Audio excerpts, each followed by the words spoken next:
Good morning, Class 8. I welcome you all to yet another session of the subject SST. In this class, we're going to continue with the chapter that we have already started, which is the first chapter of your civics, that is Constitution and Need for Law. In our last few classes, we have already seen that what do we mean by the Constitution and how it is related with that of the law, and why do we need the Constitution in our country or in any democratic form of country. Then after that, we have seen that our own Constitution is based upon certain ideals, that is the sovereignty, secular, socialist, republic, democratic. These things we have studied.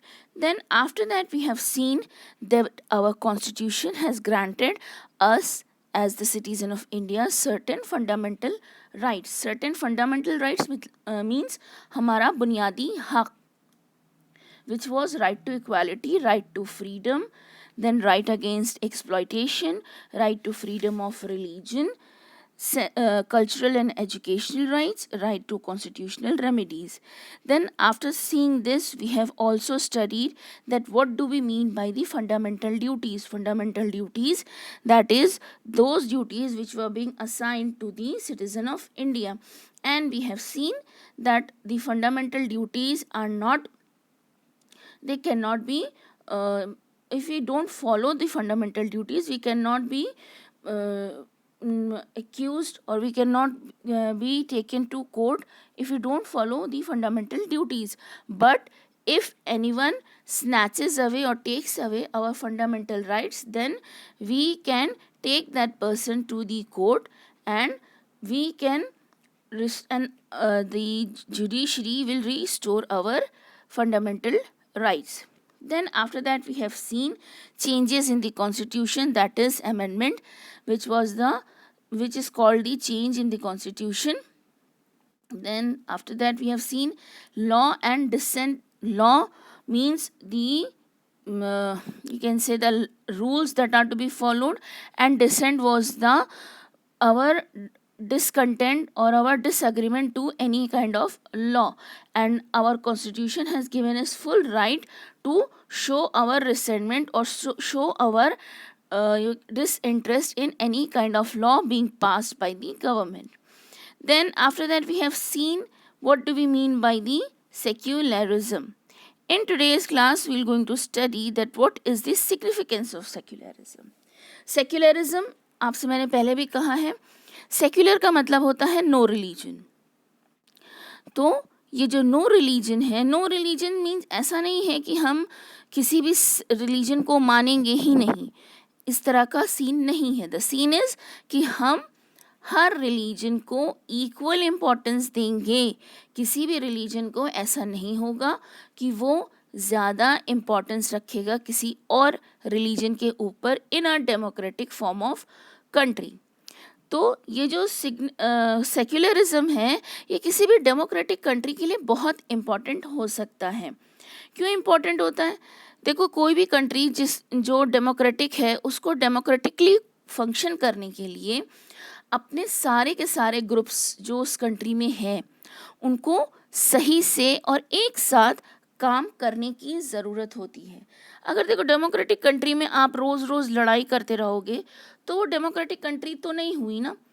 आप रोज़ रोज़ झगड़े हो रहे हैं, रोज़ रोज़ rights हो रहे हैं, या फिर कोई मेजॉरिटी वाली गवर्नमेंट फॉर्म हुई है तो उसने माइनॉरिटी वालों की राइट्स को हैम्पर करना शुरू कर दिया. तो इस तरह से हमारे यहाँ डेमोक्रेटिक कंट्री तो फंक्शन नहीं कर सकती है. लेकिन अगर आपकी डेमोक्रेटिक कंट्री है तो ये आपके ऊपर मैंडेटरी है कि आप अपने यहाँ जितने भी लोग हैं जो अलग अलग वॉक ऑफ लाइफ से आते हैं और अलग अलग रिलीजन से बिलोंग करते हैं, स्पेशली उनके रिलीजन को इम्पोर्टेंस देना और उनके एग्जिस्टेंस को भी इम्पोर्टेंस देना. मतलब सिर्फ आपने रिकॉग्नाइज कर दिया, ये ज़रूरी, ये बस इम्पॉर्टेंट नहीं है कि हमारा कॉन्स्टिट्यूशन हमारे रिलीजन को रिकॉग्नाइज कर रहा है. नहीं, हमारे रिलीजन को रिकॉग्नाइज भी करें और उसे प्रोटेक्शन भी दे आने वाले टाइम में किसी भी तरह के कोई you can say communal problem create ना हो उस कंडीशन में. Then after that is the new heading, that is secularism in India. देखो secularism in India, of course हमारे यहाँ बहुत सारे रिलीजन हैं, लेकिन हमारा स्टेट किसी एक रिलीजन को इम्पोर्टेंस नहीं देता है. रादर हमारा स्टेट कैसा है या हमारी कंट्री कैसी है, it is secular in nature. मतलब no religious community dominates another.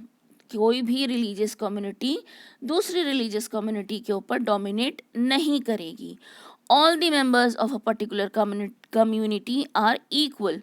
मतलब जितने भी मेंबर्स हैं किसी भी कम्युनिटी के, और वो कम्युनिटी कितनी भी छोटी क्यों ना हो, हद है कि वो 1%, 0.5% भी क्यों ना हो, उसके जो मेंबर्स हैं वो सब के सब मेजॉरिटी वाली कम्युनिटी के मेंबर्स के इक्वल हैं. उनको इक्वल राइट्स मिलनी चाहिए.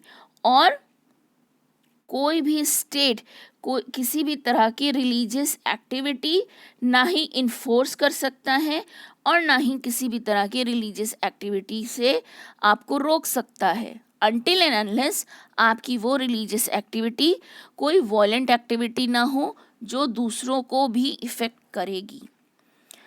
Then after that you can say हमारा जो कॉन्स्टिट्यूशन है वो बहुत सारे स्टेप्स लेता है जिससे हमारी रिलीजियस जो यू कैन से फ्रीडम है वो रिस्टोर्ड रहे.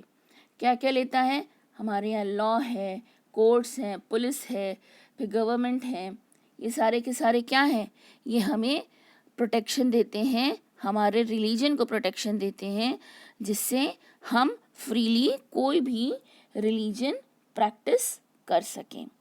To this we come to an end of our this particular chapter. देखो आपके चैप्टर के लास्ट में एक्सप्लेनेटरी वर्ड्स दिए हुए हैं, like preamble, fundamental rights, fundamental duties, secularism, sentiments. See आपको ये जो वर्ड्स हैं ये आपको इम्पॉर्टेंट हैं from point of view of your learning, your knowledge, and of course from the point of view of your examination. So I would like you all to learn these words and not just learn it, understand it also. For the exercises, I will going to give you the worksheet in your respective WhatsApp group. So for that, don't worry. In our next class, we're going to start with a new chapter. Thank you so much. Have a great day ahead.